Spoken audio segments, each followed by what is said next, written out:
Hi, I'm Bran, and I love BET Plus Christmas movies. I'm Dan, and I despise BET Plus Christmas movies. I'm Alonso, and I'm a veterinarian technician, and this is Deck the Hallmark Podcast. Deck the Hallmark, it's his podcast. Brandon and friends host this podcast. We hope you like this jolly podcast. Never gonna be alone for Christmas. Never gonna be alone. Hey, hey, never gonna be alone for Christmas. Never gonna be alone. Welcome, everybody. Oh, boy. We're back. any more than that, and you'd have to pay. That's right. true. Yeah. Got out just in time. That's true. Just in time. It's great to be here today talking about a BET Plus Christmas movie from 2023 that we missed, featuring Macy Gray. Are you kidding me? Macy Gray is in this movie technically. Yes, she is. she sure is. Accurate. Sure is. Had a great trip, Brand. Thanks for asking. How was your? Well, I talked to you so much last week. You did. You I kept did coming come back a bunch, but it was a wonderful trip. Happy to be back in the saddle here March 25th. Alonso, how's your bracket so far? 1 weekend into March Madness. How's your bracket looking? It's no longer speaking to me. I'm pretty sure Alonso beat me in the March Madness bracket challenge last year. I beat him in the Oscar thing this year, and I think that shows you all you need to know about those two things. Pretty much how the sort of prognostication works. I tend to peak early on the March Madness, and then like once one needs to know something. That's right. Yeah, the upsets come in handy early, and then late they come back to bite you. That's how that works for sure. Well, it's great to be. I'm happy that you're back. Thank you. Have you finally recovered as far as jet lag and whatnot? Like I feel good. I feel good. You went for your morning workout? Yeah, of course. Now that I'm committed to it now, I can tell you that. You know, the solar eclipse is coming up soon. Yeah, apparently we found this out. We found out. Greenville County shut down schools because the buses are going to be picking up the kids when the eclipse could injure some kids' eyes. But we're not even in the path of totality or anything. No, we're not. But somehow, close. So he emailed didn't make any sense. But they are really leaning heavily on the e-learning day for April 8th here in Greenville. They couldn't just hand out those little cardboard sunglassy things to everybody? I don't get it. It's any weather phenomenon causes Greenville to shut down. It made sense a couple years ago when like there was like so many people in Greenville and we were in the path of totality and it was a whole event. Glasses. Oh my goodness. It was a whole event. This year we're not even close. I didn't even know we were having one. Yeah, it's going up straight down the middle of the straight old, down the middle. Yeah. Kind of like that caution tape in this kitchen. That's exactly right. That's exactly right. But if anybody's checking it out, let us know. Yeah, for sure. It's a cool event. Eclipse watch. We saw it. You know, when you're a school kid, you're sitting around hoping, let there be an eclipse day. Yeah. Everybody around you Greenville wake up early on eclipse huddled day. around the radio. Hey, we've had about as many of those in the last decade as we have. That's so true, man. Noticed. So true. Two eclipse days now. I thought the eclipse was neat. Yeah, I was like, okay. Have you ever seen an eclipse real good? There was one a couple years ago. I remember standing in a parking lot with people, and like one person had the pieces of cardboard, and we all watched it on the asphalt. This is like the last one for the Continental. Everybody says that. I'm done. No. I heard back in 2017 or whenever it was that it was the only one of its kind for the next 100 and some years. And I was like, all right, I'm in. This is it for me. And then I hear there's just another one. I'm done. Eclipses are lying to me. Yeah, the Sun says it's going to stop touring, and then it does a residency in Vegas. Right. Okay, so it's just after releases a new single after April 8th, the next solar eclipse that can be seen from the contiguous United States will be August 23rd, 2044. Yeah, dude. When that episode happens, we'll have a special party here. We're gonna go nuts. It's gonna be awesome. You guys aren't even gonna know what to do. I'm gonna be 60. Yeah. Alonso's going to be... I'll be 77. 77? All right, let's all make a pact. Brand will be 40. Let's all make a pact. In 2044, we're all going to get together for one big solar eclipse party. Wherever it is. I don't know where. Well, what's the date on that before I book it? August... Put it on your calendar. See, you got anything else? August what? August 23rd, 2044. Very close to one Aaron Shay's birthday. That's right. Aaron, you in for that? Yeah, you're invited. Oh, the 23rd? That's so good. Yeah, the August. 23rd, you're out on the 23rd? You got a breakfast all day schedule? What do you got? Probably. Let's see what the Statistically speaking, yes. Okay, so Oh, the I 2044 one, oh, this is going to be no good. This is not a great time to get together. This is like Montana.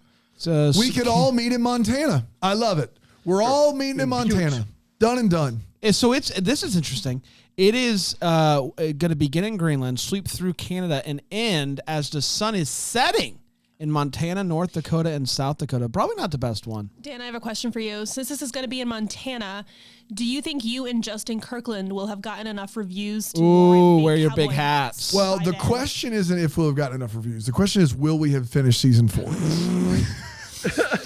That's where we're stalled right now. And it's been a lot of infighting with Justin and myself, of course, over how to move forward. But the reviews are going to come. I mean, I've not checked it in forever, but we got to be close. It's got to be close, right? Big cowboy hats. Big cowboy hats. We're doing it. By 2044.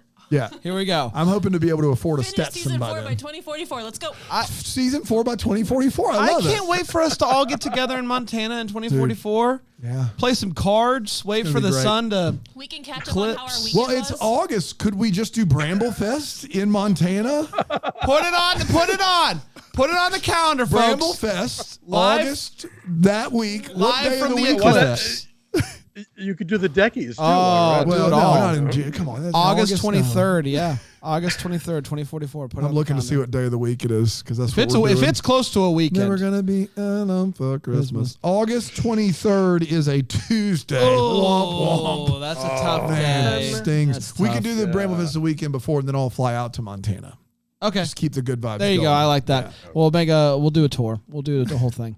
Well, we're back in 2023 now. We've actually gone 4. back in time. Yep, 3. For this movie, Never Gonna Be Alone for Christmas. I'm sorry, Never Alone for Christmas is the actual title of the movie. Be clear. November 3rd, 2023 is when it dropped on BET Plus, and it went a little something like this. Wrong one.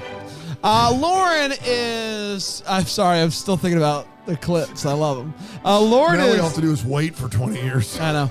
Lauren is talking to her mom on the phone, telling her that the snowstorm is going to keep her from coming home for Christmas, but she'll be okay being alone for Christmas. She's never going to be alone for Christmas because she ends up going to this party. She sits at the bar, and someone has ordered her a heavily spiked eggnog. Is it just spiked? It's heavily spiked. sure? Yes. Okay. This guy walks up, sits next to her. They talk, ask her why she's all alone. They begin to talk. They hit it off. They drink. They quote unquote dance. They have fun talking to each other. You are now. And they end up back at his place. They're having a good night together. And then we see via montage them fall in love over the course of a year, his proposal, and then we begin to see her slowly getting annoyed at the things that she used to find endearing about Miles. She's thinking about calling off the wedding. She then has a conversation with her boss, Yeah. Preston, and the sparks are just flying. This guy is a good-looking fellow, and now that she's starting to have doubts, she's kind of looking at Preston and going, this guy's like the complete opposite of Miles.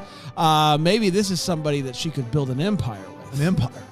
She tells Miles that she thinks that they're making a mistake getting married. Instead of moving out, though, they decide to split the house down the middle with caution tape. That's a little bit more difficult than they thought originally because the fridge is on this side. It's a whole mess. At work, she pitches the idea to Preston to have a contest with the winners of these contests going to a Cajun retreat. It's for It's their app. for their dating app. about rebounding into love. Rebounding Yes. into love. That's exactly right. They decide that they should also go to this resort, this Cajun resort, together, and make sure the contest winners are having a good time and all that good stuff. They show up, and they are confused because there's a party being thrown there by Macy Gray. I try to say goodbye. A.K.A. Miss Ramona. It doesn't matter, though, that party. It has literally nothing to do with the movie, and it impacts it in 0 ways. She is shocked to find out that Miles won the contest and is there to meet a girl that he met via the app. So they basically spend this time trying to make each other jealous. Lauren is throwing herself at Preston. Miles is throwing himself at his new boo thing. Raven. That's so Raven. They're both actually really liking the person that they're with and being like, oh, this is actually kind of interesting. One night, though, Lauren and Preston get lost in a run and end up in a tough neighborhood nearby. Preston shows up and saves the day, though. Yeah. She has a conversation with Preston about wanting a guy that is not all jokes. Miles shows up and says, yes. Okay. Yeah. She ends up having a conversation later that night with Preston, basically being like, hey, I don't really want anybody who's all jokes. And he's like, well, good thing for you is I'm 0 jokes. I don't really like jokes at all. And that's kind of my whole deal. But after jumping up and singing karaoke with Miles, he's like, who are you? What was that? And she finally comes clean to Preston about who Miles actually is. But does tell him that she's had a crush on him for a while. He says, I have also had a crush on you for a while. They decide that they would like to mutually build an empire together. But that starts with her changing some things about herself, including not drinking heavily spiked eggnog anymore and being less clumsy. You know, the 2 most important things to do if you want to be good at life. Winner's coat. That's the winner's coat. That's right. Later that night, she ends up spending the night talking to Miles, apologizing for how things end. And they actually have a nice night together until it's not a nice night, until it is a nice night, because they kiss big ones and quote-unquote unwrapped some gifts. If you know what I mean. That's exactly right. Never gonna be alone. That's exactly right. They wake up the next morning and they're like, uh-oh, what did we do? Preston comes to the door, so obviously Miles has to hide. At the Christmas night party, she does have a conversation with Macy Gray about the magic of Christmas and whatnot, and obviously that conversation absolutely changes her life. She decides to tell Preston that she doesn't want to build an empire with him, and she quits her job. Miles comes over and they talk, and he tells her that he ended things with Raven, which, again, I definitely knew her movie name all movie. Yes. We talked about how much we love Raven. Yeah. We were nonstop talking about Raven. They cheers. Cut to 1 year. We're back at the resort. Preston is with Raven, and Miles and Ramona have gotten married, and they're dancing to Never Gonna Be Alone for Christmas. And that, my friends, was Never Gonna Be for Christmas. I know, it's hard because the song is Never Gonna Be Alone. You'd think, but it's not. We did it. We're going to take a quick break. We're going to come back. We're going to break this movie down here on Deck the Hallmark.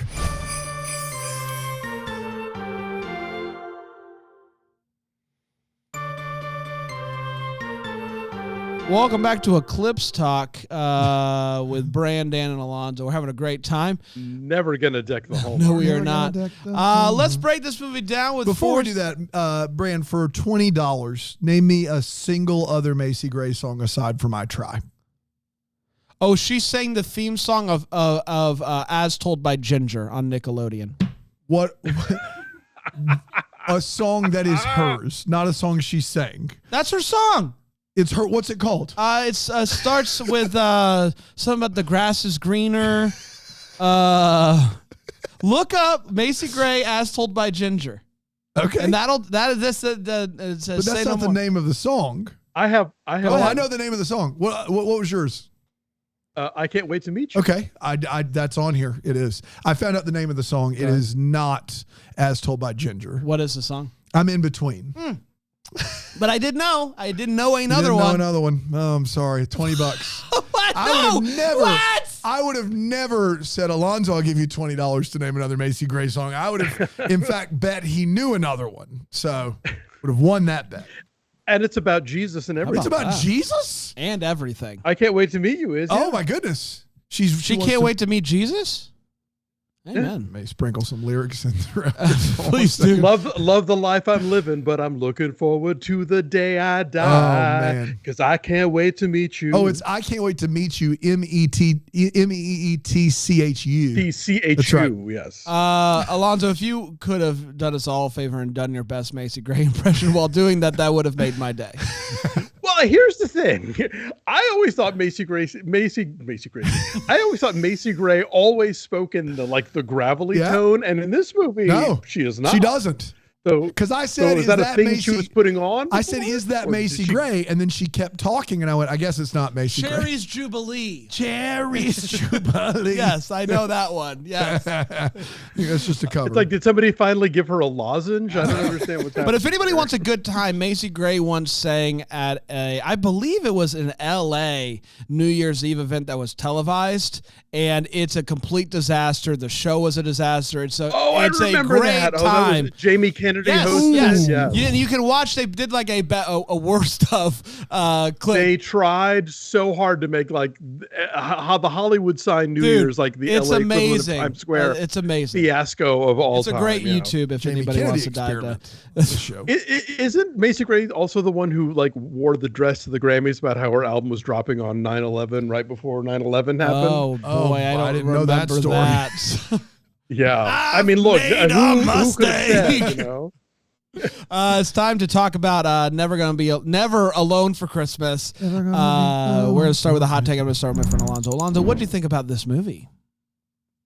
Well, I'll give it points for this. You know, we've talked about how, over the years on Hallmark, we've seen the Christmas movie Groundhog Day or the Christmas movie Liar Liar. So I have to give it to this movie for being the Christmas movie Private Lives, which is a Noel Coward play about a divorced couple who show up at the same resort with their new partners and hijinks ensue. So I felt like a kind of a fun plot thing. It's kind of dumb, but I've seen much worse. And this month, I like in fact. Yeah, it's quite recently. And I like the lead actress a lot, who ironically, in a movie where the whole thing is about how her boyfriend is the jokester, she's actually the funny one of the two of them, at least as far as the performances go in this movie. So, I would totally watch another movie starring Mignon. But beyond that, the pieces don't really fit together very smoothly, let's say. You know you're cool when you do the one name thing. When you when you commit to that being your professional Can you imagine identity? if we were supposed to call you Mignon? Oh, well, I was going to, and then I found out about her, and I'm like, well, I guess I'll go by Brand now. Yeah. There's a whole thing. I was really bummed that day. Brand thought you were calling him a minion. Yeah. Imagine my surprise when I saw Despicable Me. I was like, son of a gun. This movie is long. It's an hour and 40 minutes, and it didn't need to be at all. There's a lot of the same conversation twice back to back, which is very interesting. A lot of long establishing shots, sometimes not even the same aspect ratio. But aside from that, the meat of the movie is fine. As Alonso said, there's some good performances going on here. The general idea of the movie is fun. I don't know if it was set up the best. While they're at the resort at the start of it, I'm still thinking about why'd they do that to their house? Why'd they do that down the middle? It just won't work. Yeah. And so I'm stuck on that. And once I finally get over it, we're doing a mistletoe thing that I just found to be confusing. And so not a bad movie. Honestly, a pretty really fun idea for a movie that I'd like to see done again, perhaps. And some good performances. But yeah, it's long and you feel it. You feel that extra 20 minutes compared to a Hallmark movie. And so, but yeah, it's fine. Dan? This movie's insufferable. It is. It may be my least favorite we've watched this month. And the reason, it's not the worst we've watched this month. There's a difference, okay?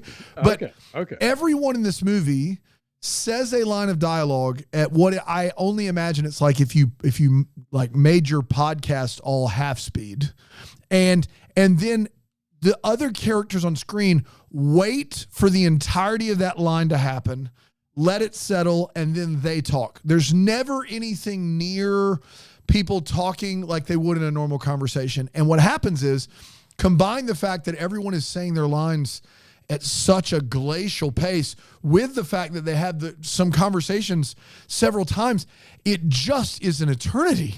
We were late to this recording because we're so used to these movies being an hour 20 to an hour 30. And then all of a sudden, Alonso's on the line, and we look down, and we got like 18 minutes left in this bad boy. And you just feel every moment of it. Is it a good idea? Yeah. You sent us the text about Private Lives, and yeah, this is definitely one you've not seen before in that regard.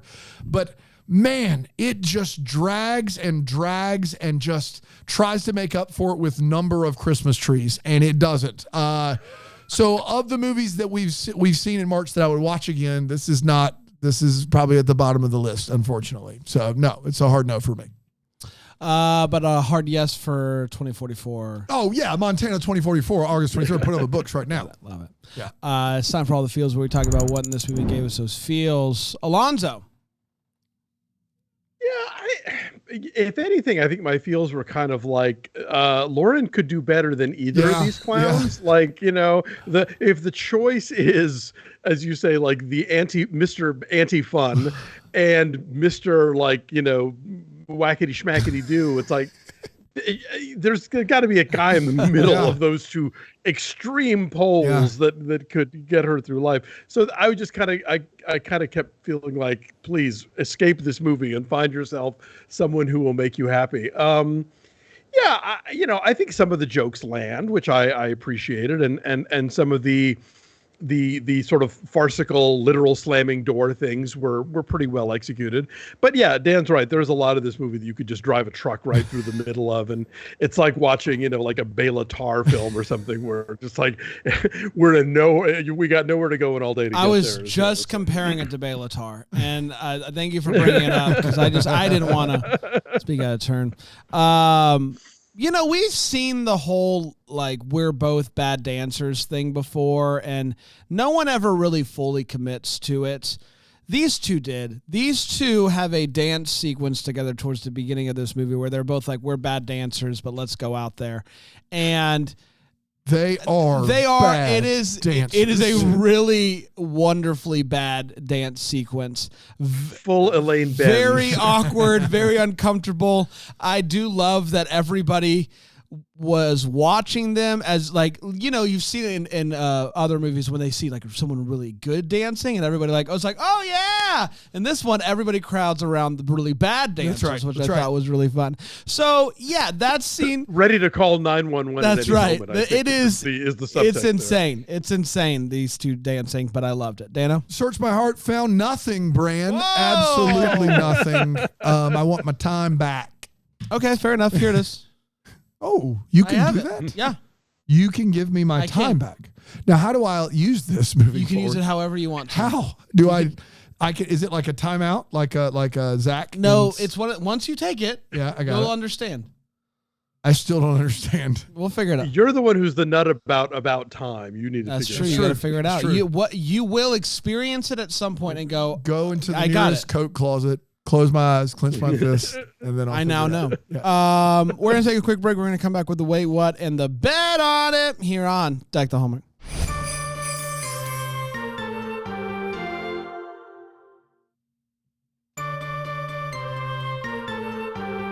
Welcome back, everybody. We're talking about Never Alone for Christmas, BET Plus 2023. It's time for the Wait What. It's where we talk about what in this movie made us go, wait, what? Alonso, I'll start with you. All right. So we open with the two of them meeting at an event. Yeah. Is it a Christmas party or is it a wedding? Oh, I believe Christmas party is my guess. I believe it's a wedding. There's one line where I'm told that it's a wedding. He says that he is the third cousin of the groom on his mama's side. Right. But is it a wedding or a Christmas doesn't party? Like, I seem don't like- see any other indication. I don't see a bride in Nowhere. there. I don't Nothing. see. Yeah, that was. It so was that, I also immediately really like, confusing because the movie starts with her on the phone looking outside in a snowstorm, being like, "I can't get home." Cut to her being at this party. Yeah. And I'm just like, "What happened?" Right. Yeah. Well, she's not home. She's I staying know, in but it's town. still But again, just- it's like, but who's what? Yes. Why? Yes. All good questions. Who, what, when, why? We've seen a lot of movies where the heroine will sleep in their makeup, which is, just a thing that happens in movies in general, and it's nonsense. This actress sleeps in jewelry. Yeah, that's right. She has a necklace right. on Oh boy. Yeah. when she's waking up in the morning, and I'm like, that's a choice. It's a risk too. Yeah. It's a choice. Yeah, exactly. Yeah. Especially if you're sleeping with somebody who likes to put alien masks No on. Like, you don't know kidding. what's That going to guy. happen. This entire dating app is predicated on the notion of people who are rebounding. Yes. And every bit of advice I've ever heard and have often given in my life is like, you never get involved with the rebound person. Like, if you've just gotten out of a long relationship or something like that, that first person you date is kind of the first pancake, and you don't really want to commit to that. It's the rebound person who's there, and then on rare occasions that will But maybe also become a that's thing. But very often that's the premise for a lot of rom-coms. Like the idea is the rebound person is never the person. Like it's like, Right. what was that dumb movie with Dane Cook where if he's with you, then you'll have to be more specific. yeah, that's true. Good luck, Chuck. Like you have to have this, or like it's very rare when the rebound is the person you fall in love with. They make a movie about it. It's so rare. Like So that the app is predicated on the notion of like, hey, find That's your right. rebound. that's right. person. The exception to the rule is what this entire app's about. Yes. Yeah. Yes, exactly. You mentioned the trees, she has 3 in her office and 2 more on the desk. Alonso, there are And then 15 their there are 15 trees in her office. I counted. Including miniatures. Including the mini ones on the desk. There are 15 trees in her office. Wow. Okay. Yikes. I did like how their bathtub had like garland and lights next to it, which I said that seemed like and Bram was in on that. If I had a corner tub like that, I'd for sure put garland around Whatever it. we can get electricity close. The closer we can get it, the better, I think, is Yes! the goal. Good gosh. I mean, you're I'd battery killing me, it. Smalls. I wouldn't do a plug, and I'd do a battery Okay. joint. Okay. Guys, I'm not. Listen, I'm safe. Yeah, the kitchen split in 2 thing. I mean, the movie wants to do it and then also comment on how it's ridiculous, and it's like, no, it's just ridiculous. Yes. Like, you can't have one person gets the fridge half of the kitchen and one person gets the stove half of the kitchen. That's just dumb. And then making a joke about it doesn't make it any less dumb. And it also, like, hear me out. What if we just didn't? Then this movie would be shorter, and we'd all be Yes. happier. Yes. Because it doesn't matter. Like, them splitting it down and having that one scene where she's trying to make eggs but can't get to the stove, and he wants cereal but can't get to the milk. It doesn't matter. And then I got to deal with Bran, who can't stop perseverating on these eggs. He's like, she's never going to get to eat the eggs. She And should it's have like, figured, before cracking and beginning to scramble, it should have hit her. Yes. Like, listen, he can eat the cereal without milk. You can do that. You can, like, what is she going to do with these But eggs? to your point, She could Rocky Rocky Balboa. him? if you zoom out just a little bit, they could have gotten rid of that scene and the scene where they bring the caution tape out, and the movie is better. Like, it's a better movie. The comedic payoff, it does not Oh. merit the added running time, but what are you going to do? Yeesh. Macy Gray's entrance into this Oh film. my gosh. She walks down the staircase into the foyer of her house, and and it's a close up of her running her hand down the banister, a banister that is covered in garland and fragile ornaments. That's right. And I'm like, you either get your hand on the banister or you decorate the banister. You can't have Can't do both. It's true. And especially not in close up in a long lingering tracking shot. It's just like, all I'm thinking is like, don't touch the, you're going to, it was very anxiety creating. All right. I need to camp out on this one for a second. The only white people in this movie boy. are the gay couple. Here we go. Now, we have seen BET films and other films where it's all black cast or mostly black cast with some white characters, and that's fine. And I'm all for it. But to have the gay couple be the only white characters in the movie underscores a thing that happens in a lot of communities. I've heard about it in the black community. I've heard about it in Asian communities. This notion that homosexuality is a white Western thing that we have somehow inflicted on other cultures, even though homosexuality has existed in every culture on the planet for as long as there have been human beings living on it.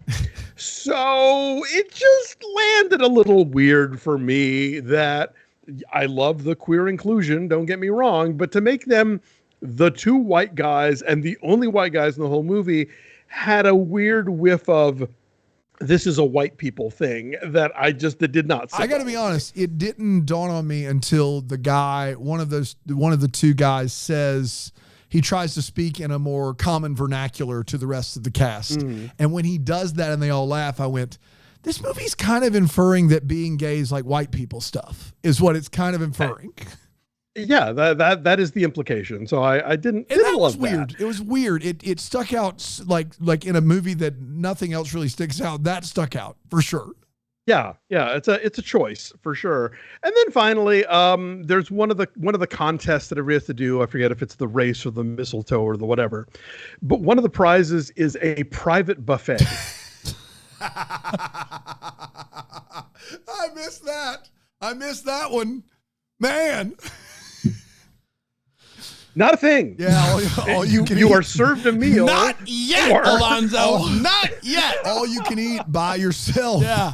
You know when you're eating by yourself, you get a bunch of like warming trays, and you get all this food. They take your one dish and put it on top of the sternum. That's right. On the counter, you get your plate out, and you serve, and then you sit down, and you go back. That's how that works every time.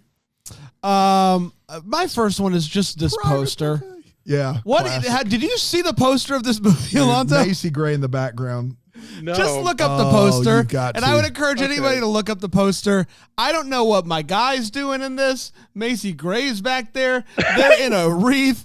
I don't know what this poster is, but it would encourage everybody to take a gander at it. He would appear to be looking at an eclipse. Yes, he is looking at. He's Is looking he at on an eclipse. August 23rd, 2044. Wow. Yeah.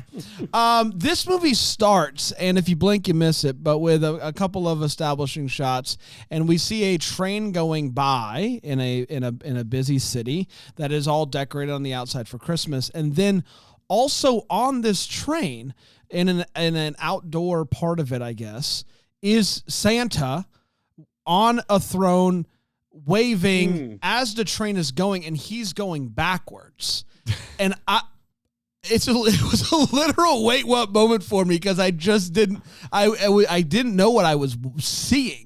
I didn't know like what the point of this Santa, because it looks like it's like a subway, like it's just it's just moving really quick. You hop on at one station, you sit on Santa's lap, and then you get off at another station. 100%. Take dangerous, but there is a drinking game to take place in this movie. Two of them. Take a shot anytime someone says heavily spiked eggnog. You're at least 4 shots in. Perhaps with heavily spiked eggnog if you want to. Take a shot anytime someone says empire. Or winner's Or code. winner's code. If Those you- are all, like you'll forget about Yeah, it. if you take those 3, you're going to go to the hospital with alcohol poisoning. Forget it. Alcohol Forget is about it. You're going to be in trouble. Yes. Yeah. He does this bit where she does come over after they meet, and he gives her a gift, and he's like, "Oh my gosh, she gave me a gift." And he's like, "Yeah, I keep one just in case anyone ever comes over," which is a great line. And then she opens it up, and it shoots confetti at her face.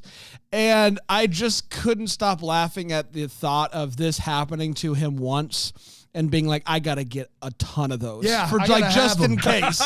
Just in case. I gotta be prepped. I need to be prepped because this is hilarious. He's got a whole closet of nuts Yes. cans that have for like He has steak a prop inside. closet. You know 100% he has a prop closet.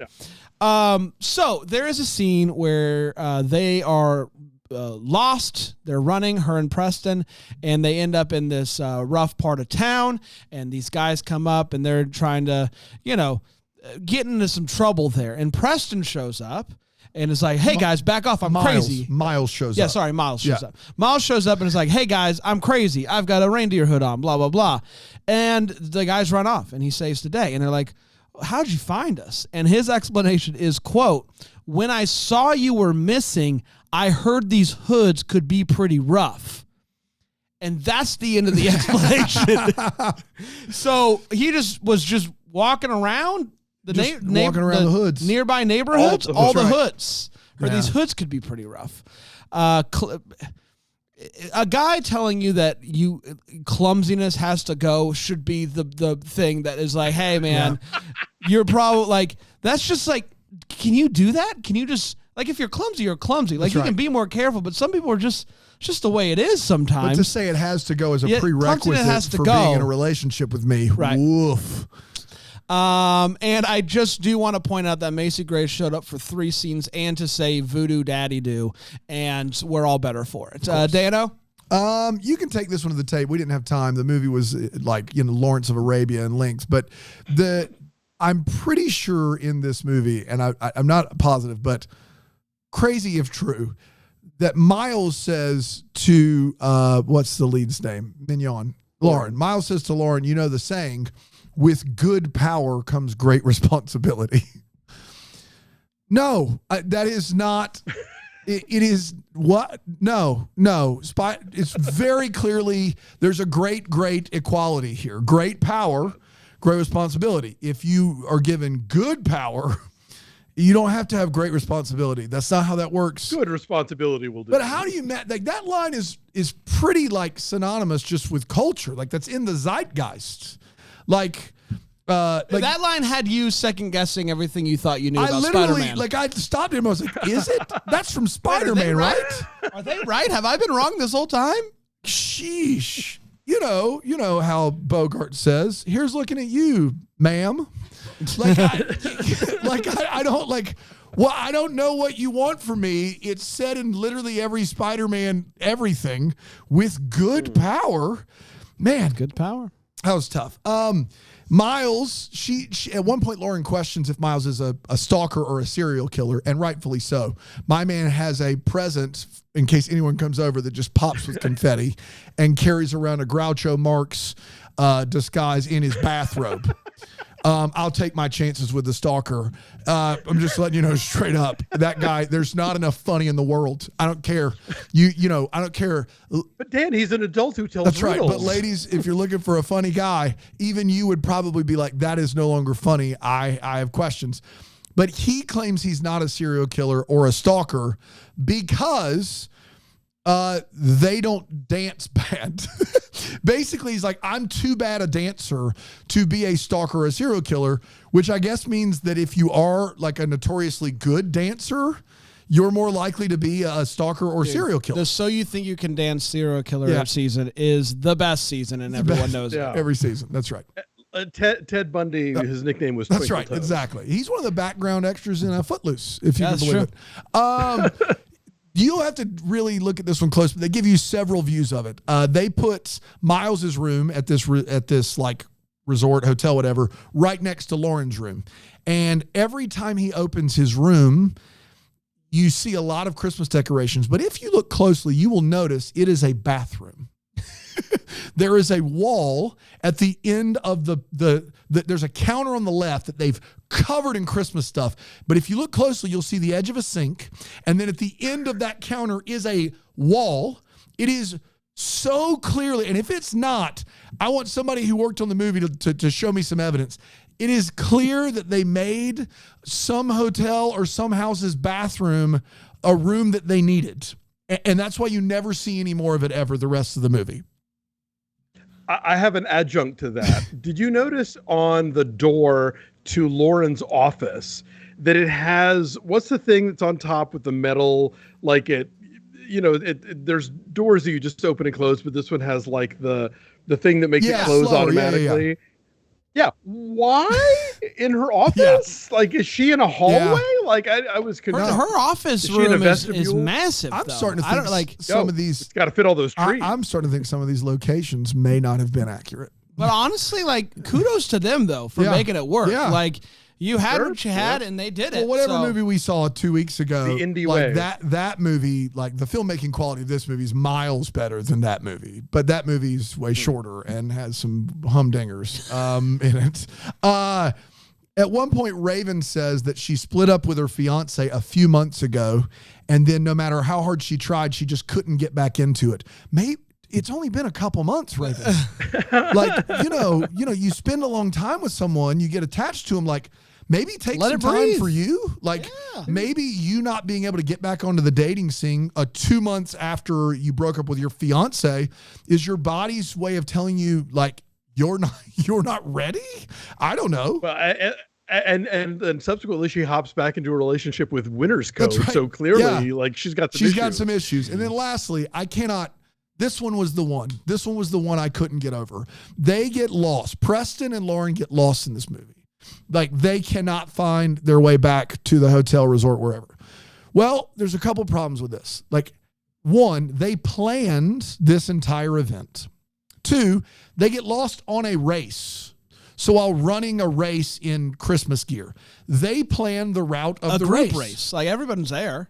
Yes, everyone is there. They are winning the group race that they planned in an event that they planned. Did they run into some drugs somewhere? How did they get lost? And are there neighborhoods in New Orleans that are so bad that they have no cell phone Yes. coverage whatsoever? In New Orleans, you plan the event, you plan the race, you're winning the race, you got lost? How? So it's going to be pretty rough. I don't know what to tell you. Which also, I think, calls some of the larger thing, which is they are the organizers of this event, and yet they feel like for the integrity of the event, they need to participate in everything. So it's like, why are y'all trying to win contests of a thing you organize when the guests should be the ones winning? It's a mess. It's a mess. That's all I got. Yeah. It is time for the bet on it. It's where we wonder what could have been, maybe having some clarity, any questions that we still have. Alonso, anything you're still wondering about? Well, I think it's great that Miles wants to graduate up from being a veterinarian technician, as he keeps saying it, to an actual veterinarian. But that is a lengthy and expensive process. And you just went in halvesies on a house. And so I'm just wondering and she just quit her job in advertising. So I just would like to know, are there scholarships for funny dudes in their 30s who want to become vets? Like this movie's biting off a lot. And again, so often we end these with, well, no one's employed now. So what happens? Yeah, he brings up one of those confetti presents to the interview for the scholarship. I got you guys something. That would do it. One, I do want to know at what point Macy Gray got involved in this project, because it's such a small part, but she did weasel her way onto the beautiful poster for this movie. So at what point was it like, we got to get Macy Gray in here? She gets the credit. She gets the She and does, and Macy yeah. Gray. But my bigger question is the timeline in which this movie takes place, because there is a world in which this movie takes place over the course of 4 years. There is a world where this takes place in 1 year, and I'm not sure which is which. I feel like we do spend almost an eternity on the day of Christmas Eve, but I'm not sure if it's one Christmas. I don't know. I'm foggy on how long of the timeline is here in this movie, but it could be any number of things. Dano? She is assigned to like create this app and create the contest, and she's already got her Christmas decorations out. Yeah. So either she's like Bran and puts them up in mid-October, or it just all happens real fast that she breaks up with Miles, creates the contest, goes on the trip all in one Christmas. But there's also like the start of the movie takes place Well, on that's Christmas. it's at least 2 years. So it takes place on Christmas and Eve. there's a year later. And then I think they spend a year getting to know each other. Yeah, I think it's... And then he proposes. And moving into a house. Proposes. But if all of those are Christmases, it could really be 4 or 5 years. That's what I'm saying. Because does he then propose on the following Christmas, and then they break up at Christmas? Yeah. And then I thought it was like it was the following year was everything was the that makes proposal sense to too. break up. They the both trip, work. Yeah, they both work. They're both favorites. don't ask. Dan? Yeah, so my question is about the song that is attached to this movie. Never gonna be all out for Christmas. it's clearly just been made for this movie. It is a song I would love to never hear again because it will be. You can listen to it. It's by Antonio Butler. Okay. So that answers one of my questions, but my other is like, was this for this movie? It has to be. Yeah, it is. And how I would love to know just a background on it because it is just an absolute earworm. Like it's not good, but you can't get it out of your head. But why is it not the title of the movie? Yeah. Also, do you know who would have done a really great version of it? Macy Gray. We get an original song and a karaoke sequence with no Macy Gray. Or whomever sang "Got a Pocket Full of Sunshine" because they're very similar. Natasha Bedingfield. Yes. I got a pocket, never gonna be alone for. Yeah, I would have done that. Yeah, that's what we should have done. We did, everybody. Congratulations.